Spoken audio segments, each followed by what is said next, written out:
Hello સૌ હરિભક્તોને જય સ્વામિનારાયણ। આજે મારે તમને એક એવા અત્યંત ગૌરવશાળી સમાચાર આપવા છે, જે સાંભળીને દરેક ભારતીય અને ખાસ કરીને સનાતન ધર્મમાં શ્રદ્ધા ધરાવતા દરેક હરિભક્તનું હૃદય આનંદથી ભરાઈ જશે।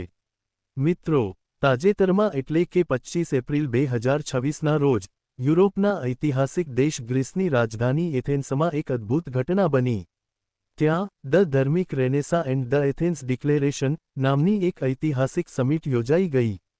આ સમિટ માત્ર એક મીટિંગ નહોતી, પણ વિશ્વની બે સૌથી જૂની અને સૌથી સમૃદ્ધ સંસ્કૃતિઓ, ભારતની વૈદિક સંસ્કૃતિ અને ગ્રીસની ગ્રીક સંસ્કૃતિ નો અનોખો સંગમ હતો। એથેન્સ કન્ઝર્વેટોરના ભવ્ય હોલમાં જ્યારે આ બંને મહાન પરંપરાઓ એકસાથે મળી, ત્યારે ત્યાં ઉપસ્થિત દરેક વ્યક્તિને એક નવો ઇતિહાસ રચાતો દેખાતો હતો। આ સમિટનો મુખ્ય હેતુ ભારતની હજારો વર્ષ જૂની આધ્યાત્મિક વિરાસતને આધુનિક વિશ્વ સમક્ષ રજૂ કરવાનો હતો, જેથી ધર્મ, નૈતિકતા અને પર્યાવરણને અનુકૂળ જીવનશૈલી પર એક વૈશ્વિક સંવાદ શરૂ કરી શકાય। વિચાર કરો મિત્રો, આ સંમેલનમાં ભારતની 10 અલગ અલગ જીવંત પરંપરાઓના મહાન આચાર્યો, આધ્યાત્મિક ગુરુઓ અને વિદ્વાન સંતો ઉપસ્થિત રહ્યા હતા, જેમાં હિન્દુ, બૌદ્ધ, જૈન અને શીખ ધર્મના પ્રતિનિધિઓએ એક જ મંચ પરથી વિશ્વ કલ્યાણ અને શાંતિનો મજબૂત સંદેશ આપ્યો હતો।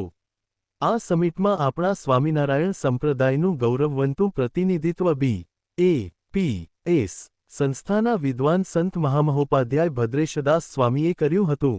તેમણે વેદાંતિક સંવાદ વિષય પર અત્યંત પ્રભાવશાળી અને શાસ્ત્રીય પ્રવચન આપ્યું। સ્વામીજીએ પોતાના સંબોધનમાં પરમ પૂજ્ય પ્રમુખ સ્વામી મહારાજ અને અત્યારે આપણને જેમના દ્વારા સાક્ષાત હરિ મળી રહ્યા છે તેવા પરમ પૂજ્ય મહંત સ્વામી મહારાજના શાંતિ અને પરસ્પર પ્રેમનો સંદેશ રજૂ કર્યો હતો।